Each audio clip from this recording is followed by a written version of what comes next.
Happy almost Halloween and end of October, teacher friends. Good news. There are no tricks, just treats for you in today's episode because I have a special guest interview to share with you. I knew when I started this series in October on difficult topics to teach that I needed to bring in someone besides me to speak on physics, and Laura Preiser was willing to do exactly that. Laura has been teaching physics for almost 10 years. She's worked in 3 different school districts and is currently at her forever district. She has taught all levels of physics from conceptual to AP. In this episode, she shares her best advice for teaching her least favorite physics topic, which is waves, and also her students' least favorite topic, which is kinematics. She shares really practical examples that I think will hopefully give you all a lot of specific ideas just to take and run with in your own classes. Are you ready to hear more? Let's dive in. This is Secondary Science Simplified, a podcast for secondary science teachers who want to engage their students and simplify their lives. I'm Rebecca Joyner from It's Not Rocket Science.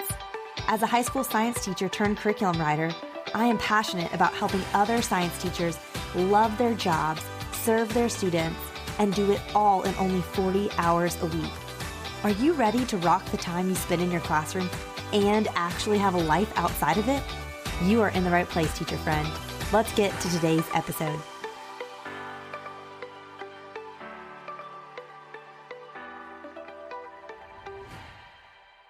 Laura, how are you? I'm good. How are you? Great. I'm so glad that this worked out. All the babies are asleep and we can talk. Fingers crossed, right? Yeah, fingers crossed. We'll see what happens. Okay, let's just dive right in. Why don't you tell listeners just like a very brief overview of like your teaching history and the environments you taught in? Okay, so I've been teaching for 10 years now. I can't believe I'm old enough to say I've been doing something for 10 years, but like I'll just put that out there. Anyway, I've been teaching for 10 years and I've taught all levels of physics. So I've taught in the state of Connecticut where they call it college prep. So that's like their lower level physics. I've taught physics honors.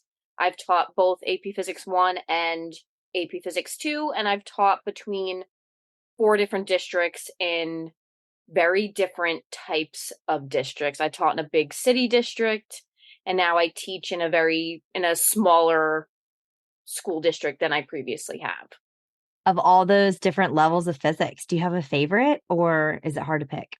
It's hard to pick because I really loved teaching AP Physics 1. I taught that at one school for a year, and I really just like regular physics. You know, no honors, no worrying about a Regents exam because I'm in New York, so we have Regents exams. Yeah. Not worried about that at the end of the year, just able to teach fun physics. That's what I enjoy. I love that. Okay, so were you a physics major? Were you always like a secondary ed major? Kind of what led you to this career? Yeah, so I had a really cool teacher in high school that I really liked, and he taught physics. So I took physics with him and I took AP physics with him, and I just really he had a great personality. He really made you love the subject, even though, you know, I had to work in it. Like I wasn't one of those kids that just like got hundreds, okay? No, like I was working for my, 80s, low 90s sort of thing. But I really took to him, and I went to college for physics. I wasn't really sure if I wanted to be a teacher, but then a friend of mine, because we needed community service, she was like, "Hey, I'm going to tutor some kids at the local high school. Are you interested in doing it?" I'm like, "Yeah, sure. I can tutor like chemistry and physics and, lower level math." So that's what I did, and I realized like this is what I'm supposed to do. I love that. So did you add it in while you were in college, or did you do some sort of like licensure later, or what'd you do? So I got my master's in education. So my undergrad is a bachelor's of science in physics, and I have a minor in chem. And then I just got my master's in adolescent education. Awesome. Okay, so do you ever teach chemistry or do you want to, or are you just like physics all the way now? So I taught chemistry in a private school. So in New York, you have to be certified in the sciences to teach them, but in a private school, you can kind of like get around that. So that was really fun for me. So I taught mostly chem there. The goal is to eventually, I think, get that second cert so I can teach more sciences, because I feel like sometimes you get into that, I want to do something different, I think, for a little bit. So I can see me going that route. eventually. Awesome. Well, I always love hearing people's stories and how they got to where they are because it's always so unique. And I love to hear when it's like another teacher really impacted you too, because teachers make a difference. And I think it's important to know too, like, even if that teacher didn't impact hundreds of kids, they impacted you. And now you're impacting students. So it's like this multiplication factor.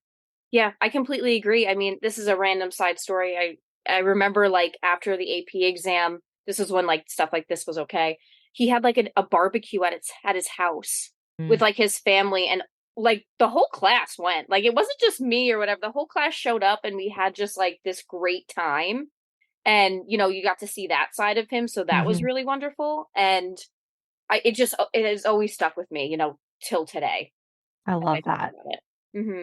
Okay, well, I was super excited to have you on because I'm not a physics girl at all. And you are all things physics. And so I'm doing this little series on my podcast, and you're the grand finale. And just talking about, I kind of each week was a different subject, but like what's some of the hardest things to teach for this subject? And kind of what is your advice for teaching those things? So you are the expert here in physics. I'm not just going to guess what's the hardest thing, but I would first love to know, what do you think is like the most difficult subject to teach, or what have you heard maybe from your own experiences with other physics teachers, and why do you think it's difficult? And then hit us with some tips, and you can pick one or two. It's totally up to you. Okay, so I have two. I have one that I find is hard for students, and then one that is hard for me.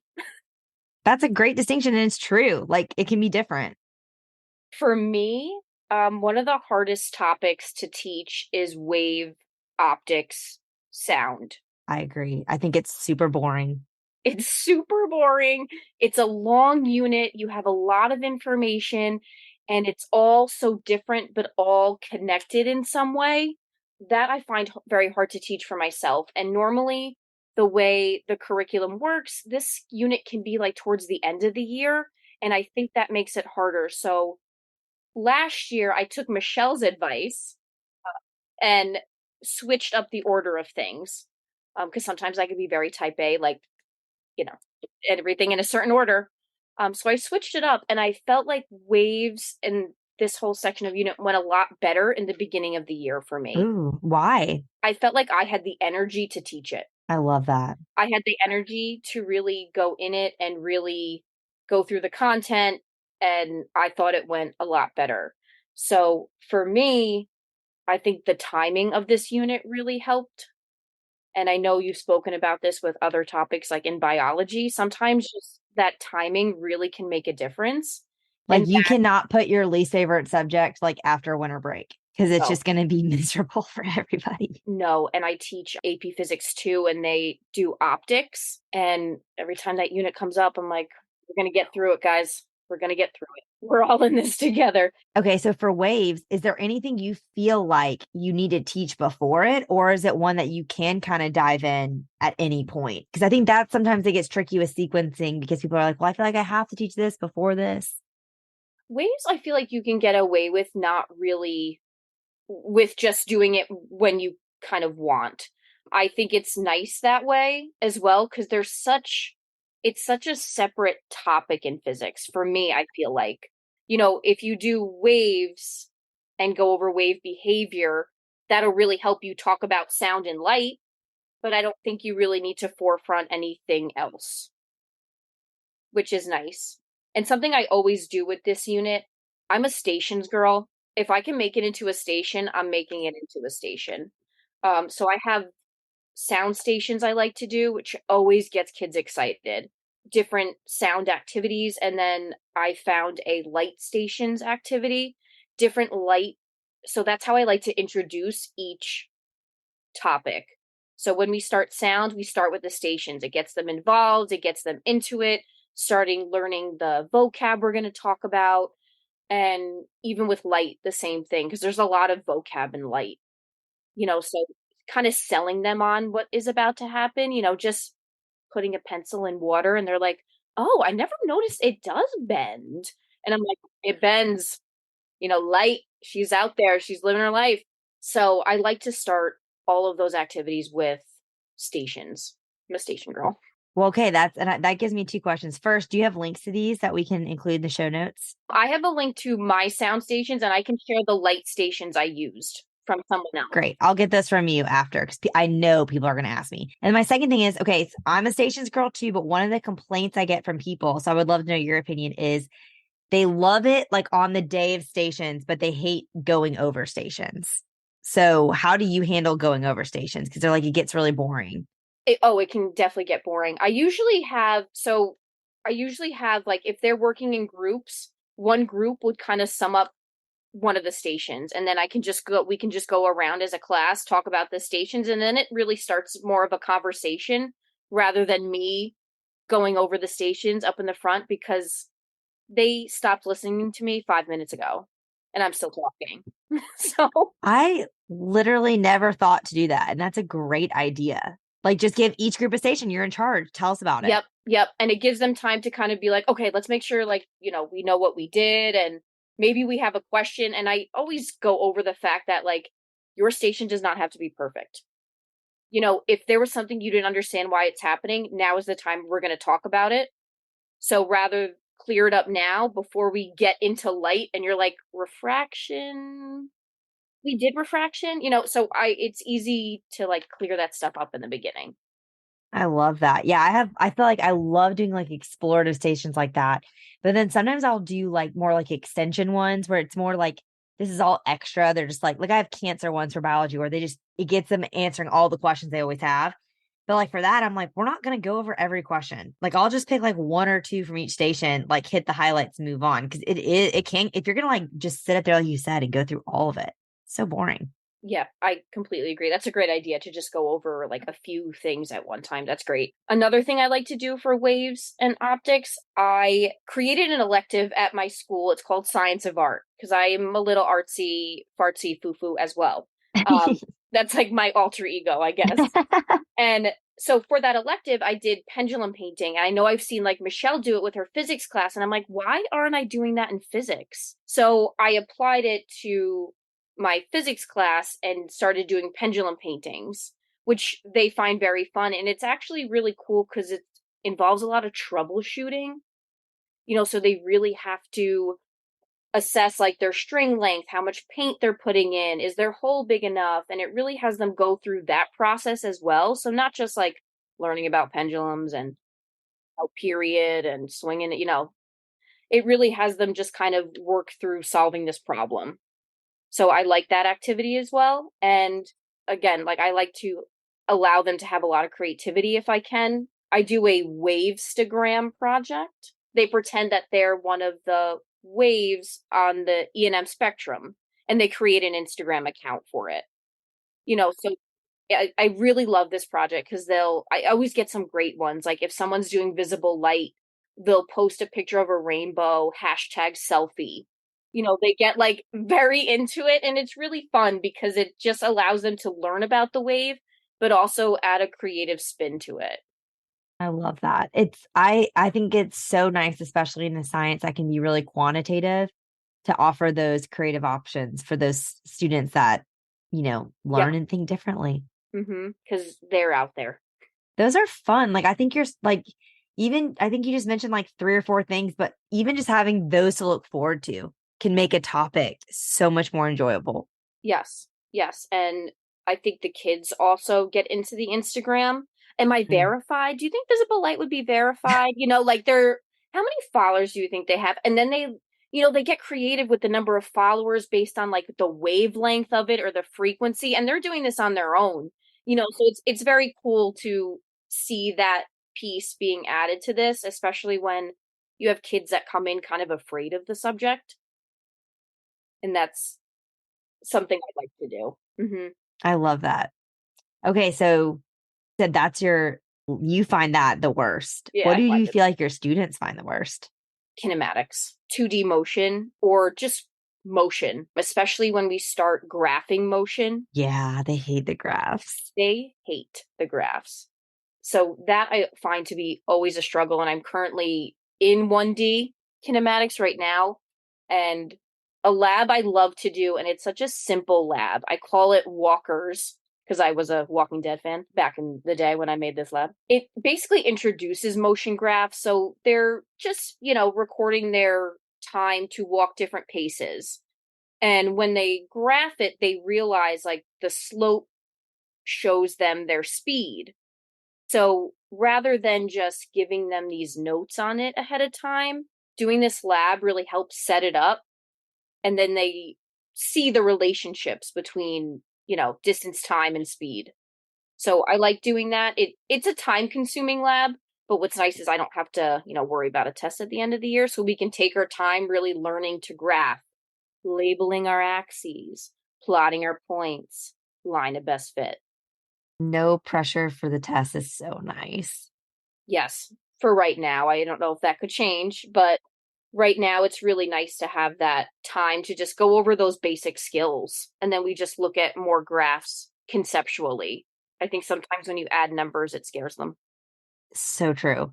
And it's so disturbing because I feel like every science teacher talks about this with graphs, and I know we're all doing graphs 24/7. So I'm like, why is it still so hard?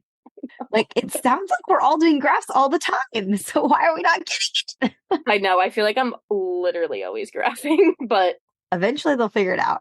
yeah, I hope so. I hope so. Especially this time of year, I'm more than willing to take the time to go over how to do this and even like calculating slope we did today, having them figure out, the units of their slope. Because I always tell them this unit is mathy, but you have to know our numbers have meaning here. We're not just five, you have to tell me what the number means now. That's such a good quote. Like that should be a poster in here. Our numbers have meaning. Like this is not just math class where everything was like so random and had no purpose. Correct. I'm like, our numbers represent something now. So you need to make sure you represent your number how it needs to be represented. I always used to say too, no naked numbers. And then like if someone would write something, I'd be like, "What's naked?" Like, cut it out. And then they all like laugh and like someone runs up and puts a unit. That's a good one. I'm like, my eyes. I'm like all for anything that will get their attention? Me too. Me too. Okay. Anything else for kinematics to make it less painful? So here's another station activity. Here I am again. I call them Fantastic Four equations, the kinematic equations. That's my fun name for them. I basically have stations set up. So at each station, they just focus on one equation at one time. And then, they're able to work through it. And I always have it set up so they have to write their variables, their work, plug and chug, and then answer with units. So they always know to set it up like that. But just having them work with one equation at one time, I think really helps just with the practice of it. And then you can later on mix it all Of up. course. Yeah, But for me, I think that is worth the time definitely. for sure. And there is a station where they're mixed up all the equations. So there is a station where there's multiple at one time, but I usually arrange it so certain kids start at that one.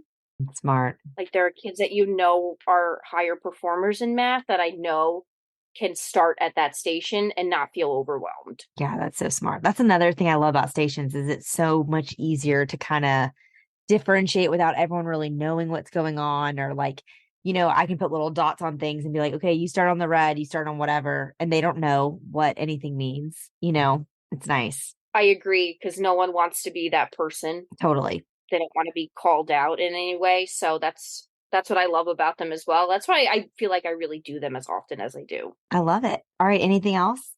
I know I'm a project girly as well. If I can do a project, we're doing a project. If I can have them build something, draw something, we just did our roller coaster projects. They designed roller coasters on paper, talked about energy transformations, didn't even go crazy with math, just had them look at how energy's transformed throughout a roller coaster. And that was worth all the days we spent. Okay. I love projects too, but another complaint I get is about grading them. So do you have any tips for that since you like to do a lot of projects too? I do like to do a lot of projects. I usually grade, it depends on the project. For my like roller coaster project, I really just graded them on making sure they had all the things I wanted in there. And, we did a gallery walk with that. I love the gallery box. So that was an easy way for me to just quickly look at everyone's poster as well, rather than just sitting there and going through them. We all kind of looked at them together, which was nice. A lot of my projects are really based on like egg drop. Did it survive? If it didn't survive, you get this amount off. Or I do Newton balloon cars. It has to go this distance to get this grade. Love that. Like giving it kind of standards within the rubrics, then it's an easy Yes. check So off. there's no question as well. Right. No fighting me on it. I love that. Well, any other tips, any other specific for physics teachers listening? Because you have all the wisdom and you have the 10 years experience. I don't have it. So I don't want to miss out on an opportunity to hear anything else you want to share. I feel like physics has a bad rap, and I think if you're teaching physics, just make sure you have fun with it, enjoy it, add your spin to it. Don't feel like you have to do something another physics teacher is doing because you don't. You can make it your own. I'm colorful and fluffy. I don't dress colorful, but like I am colorful like in all the things I do. And it's different than the other physics teachers, and I think that's okay. Totally. I think like the worst part about being a teacher is when you're trying to be someone else because you feel like you need to be. And that was something I had to learn early on because I was like, I want to be like these teachers next to me, but it just wasn't my personality. And then it just drains your energy. Same. And different students need to learn from different types of people, you know? Yep, I completely agree, and I think all different teachers have different benefits.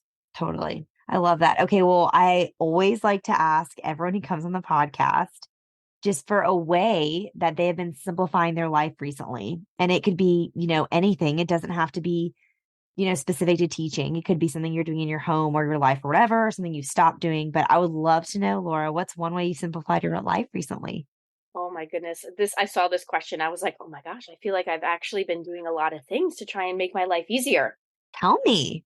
For class notes, I do sketch notes. So the amount of copying I've gone down on and worrying about having this copied and this printed and enough of this and enough of that, it's so much easier.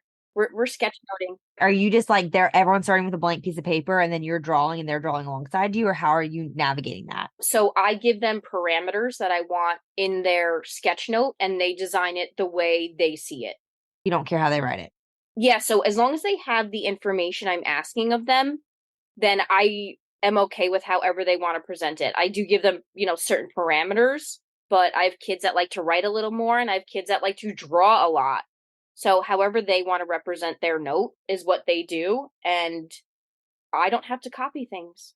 Right. And are you up there lecturing while they're doing this? Like you're doing slides or something, or what are you doing? It depends on the note. Sometimes I have them use like a PhET simulation to create a sketch note on relationships they're seeing in the PhET, or it's a short reading and they have to create a sketch note based on that reading. It could be maybe a short presentation and they have to create a summative sketch note on what they got from it. We always go over them and then they add color and, pizzazz it up. But it's just saved me so much time in worrying about notes, copying things, even station activities. They do it all in their notes. I don't hand to pack it out or anything. I love that. I've never heard of that idea for sketch notes used that way. Like, and because I'm not artsy. So like I've always like steered clear of it because I'm like, I can't make something that I give them that then they work with. Like I could never do that. But that's a really interesting way to do it. It works for me, and I like to just go over the fact with the kids, like, I'm not expecting artists, okay? Right. If you want to be an artist and like do you, I'll love to look at it. But if that's not you, I still love your sketch note. Yeah. That's great. Anything else you want? You said you had a lot of ways. I didn't want to make you just pick one. I bought a smaller backpack so I don't take stuff home. Nothing comes home with me, okay? Everything is staying at school and I am okay with it. The I only thing love that's coming that. home with me is my lunchbox and my iPad, and that's it. Especially now you have your baby. Like you're Yeah. like, I just want to be with my baby when I get home. Yes, he takes up a lot of time. Mm-hmm. Yeah, In he's the middle of the busy. night right now, you were saying before we started recording. Yeah, he's rude, okay? He doesn't understand. He's like, Mom, get a smaller backpack and Yes, come home to me. yes, and play with me the whole time. He's hungry, but like doesn't want me to cook dinner, but like is hungry. So figure it out.